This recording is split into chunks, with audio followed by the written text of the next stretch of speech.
हमारे देश में बेटियों को पापा की परी यूं ही नहीं कहा जाता है।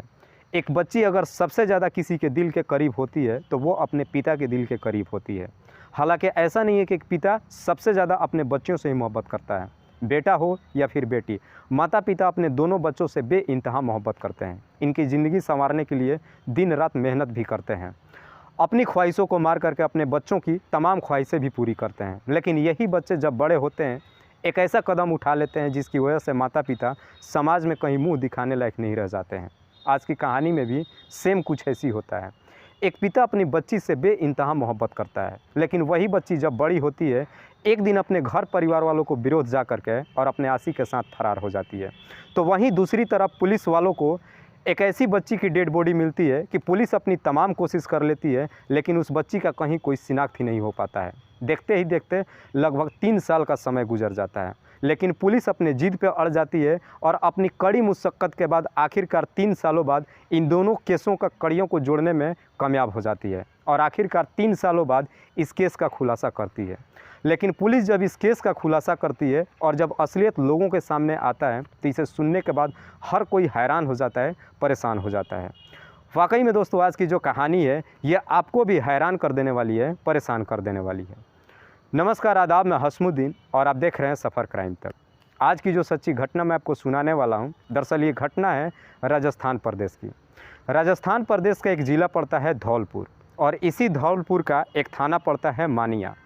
मानिया थाने के अंतर्गत एक गांव आता है बगचोली। बात कर रहा हूं मैं 30 सितंबर 2019 की। बगचोली ही गांव के बगल से एक नहर गुजरता है और उस नहर के ही बगल के एक खेत में एक बच्ची की डेड बॉडी पुलिस वालों को मिलता है। पुलिस जब घटनास्थल पर पहुंचती है तो देखती है कि उस बच्ची के गले में उसी का दुपट्टा लपेटा गया था। देखने से साफ पता चल रहा था कि किसी ने उसके गले में दुपट्टा लगा करके तब तक ज़ोर से खींचा है जब तक उस बच्ची की मौत नहीं हो जाती है। पुलिस तुरंत ही उस बच्ची की डेड बॉडी को अपने कब्जे में लेती है और फिर पोस्टमार्टम के लिए भेज देती है। जब पोस्टमार्टम रिपोर्ट आता है तो उससे साफ खुलासा हो जाता है कि उस बच्ची की दम घुटने की वजह से मौत हुई थी। पुलिस अब उस बच्ची की तलाशी करने के लिए, उस बच्ची के बारे में पता लगाने के लिए एरिया में तमाम लोगों से पूछताछ करती है, लेकिन बदकिस्मती से कोई भी व्यक्ति उस बच्ची की शिनाख्त नहीं कर पाता है। पुलिस एरिया के तमाम पुलिस चौकियों में भी उस बच्ची के बारे में जानकारी इकट्ठा करने की कोशिश करती है कि क्या किसी बच्ची का गुमशुदगी का रिपोर्ट दर्ज कराया गया है, लेकिन पुलिस वालों को इस केस में कहीं से कोई भी ऐसा क्लू नहीं मिल रहा था जिससे इस केस को आगे बढ़ाया जा सके। फिलहाल इस केस की देखरेख कर रहे थे मानिया थाना के एसएचओ माखन सिंह, लेकिन पुलिस अपने जिद से पीछे नहीं हटती है और आखिरकार इस केस का खुलासा करने के लिए अपने खबरियों को काम पे लगा देती है। तभी एक खबरी आकर के पुलिस वालों को एक खबर देता है, कहता है कि साहब एक मेरे पास क्लू तो है लेकिन वो हमारे क्षेत्र का नहीं है। दरअसल एक व्यक्ति है जो कोलारी थाना क्षेत्र के खड़गपुर गांव का रहने वाला है, जिसका नाम है बिरोगी जाटव, जिसकी एक बच्ची है जिसकी उम्र है लगभग 18 साल, जिसका नाम है उपासना। उपासना आज से ठीक 3 साल पहले अपने आशी के साथ फरार हो चुकी है। जब मैंने गांव वालों से पूछताछ किया तो गांव वाले कहते हैं कि इसके घर परिवार वाले तो यही कहते हैं कि 3 साल पहले अपने आशी के साथ फरार हो चुकी है, लेकिन उसके बाद से वो कभी घर ही नहीं आई। जब मैंने बिरोगी के घर परिवार वालों से पूछताछ किया तो उसके घर परिवार वाले भी कुछ ठीक जवाब नहीं दे रहे थे। पुलिस वालों को इस केस में मात्र एक पहला क्लू मिला था। पुलिस इस मौके को गंवाना नहीं चाहती है और तुरंत ही बिरोगी जाटव से कांटेक्ट करने की कोशिश करती है। जब पुलिस बिरोगी जाटव को पुलिस चौकी बुलाने की कोशिश करती है और जैसे ही इस बात की खबर बिरोगी जाटव को मालूम चलता है, बिरोगी जाटव घर छोड़ के फरार हो जाता है।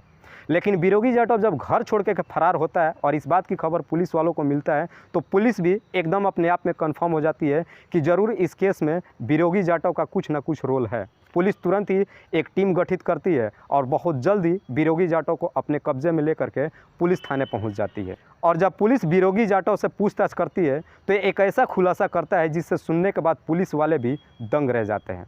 बिरोगी जाटव बताता है कि उसकी बच्ची उपासना उसी के गांव के एक दूसरे जाति के लड़के के साथ में फरार हो जाती है। बिरोगी जाटव जो कि अपनी बच्ची से बेइंतहा मोहब्बत करता है, लेकिन लड़की जब अपने आशी के साथ फरार हो जाती है इस बात की खबर गांव वालों को नहीं मालूम चलता है। लेकिन बिरोगी जाटव को कहीं ना कहीं ये महसूस होने लगता है कि शायद अगर गांव वालों को मालूम चलेगा तो हम कहीं भी मुंह दिखाने लायक नहीं रहेंगे।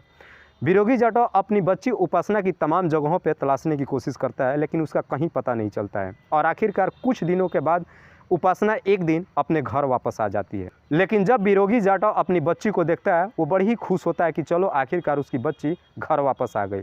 लेकिन जब उपासना घर पहुंचती है, अपने आशिक के बारे में वो तमाम बातें अपने घर परिवार वालों से बताती है। उपासना बताती है कि दरअसल वो अपने आशिक के साथ में शादी कर ली है, लेकिन उसके घर परिवार वाले इस शादी के लिए तैयार नहीं होते हैं और इस शादी को मान्यता नहीं देते हैं और वो कोशिश करते हैं कि अब उपासना अपने आशिक से बातचीत ना करे। लेकिन उपासना हर मुमकिन कोशिश करती है मौके निकालने के लिए और उसे जब भी मौका मिलता है अपने आशिक से ज़रूर बात करती है।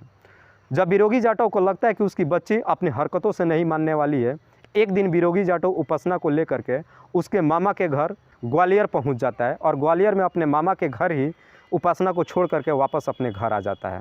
लेकिन वहां अपने मामा के घर रहकर भी उपासना अपने आशिक से बातचीत करना बंद नहीं करती है और एक दिन उपासना के मामा के घर परिवार वालों को मालूम चल जाता है कि उपासना अभी भी अपने आशिक के साथ बातचीत कर रही है। फिर उसके मामा एक दिन बिरोगी जाटव को फ़ोन करके और ये तमाम सारी बातें बिरोगी जाटव से बताते हैं। फिर बिरोगी जाटव ग्वालियर पहुंचता है और अपनी बच्ची को उसके मामा के घर से लेकर के अपने घर के लिए रवाना होता है। लेकिन जैसे ही वहां से लेकर के निकलता है, अपने गांव पहुंचता है, गांव से थोड़ी सी ही दूरी पे इसी मानिया थाना क्षेत्र के बकचोली गांव के ही बगल से एक नहर गुजरता है। उस नहर के किनारे ही अपनी बच्ची के एक सुनसान जगह पे गले में दुपट्टा लगा करके और तब तक ज़ोर से खींचता है जब तक उसकी सांसें नहीं रुक जाती है और फिर उसकी डेड बॉडी को वहीं बगल के खेत में फेंक करके अपने घर वापस आ जाता है और अपने घर परिवार वालों को बिरोगी जाटव ये बता देता है कि उसकी बच्ची उपासना फिर से अपने आशिक के साथ फरार हो गई। और सबसे बड़ी बात कि उसके घर परिवार वाले भी इस बात को सच्चाई मान लेते हैं और उसके बाद से कोई भी उपासना के बारे में ना तो कोई सोचता है ना कभी कोई पूछता है। वाकई में जब बिरोगी जाटव ये पूरी कहानी पुलिस वालों को बताता है तो आखिरकार 3 सालों बाद इस केस का खुलासा होता है। फिलहाल पुलिस ने बिरोगी जाटव को अपने हिरासत में तो ले ही लिया है, लेकिन पुलिस का कहना है कि हम अभी भी इस केस की तलाशी कर रहे हैं। हो सकता है कि इसमें और भी कई लोगों का हाथ हो सकता है और साथ ही साथ पुलिस उपासना के आशिक की भी तलाशी कर रही है, क्योंकि उपासना के आशिक भी घर छोड़ करके फरार है। पुलिस का कहना है कि आखिरकार उपासना के आशिक ने पुलिस में आकर के अपने पत्नी का गुमशुदगी का रिपोर्ट दर्ज क्यों नहीं कराया गया। हमें शक है कि शायद इसमें उपासना के आशिक का भी कोई ना कोई हाथ है। फिलहाल पुलिस ने अभी सिर्फ बिरोगी जाटव को अपने कब्जे में लेकर के उस पर गंभीर धारा में मुकदमा दर्ज करके जेल भेज दिया है।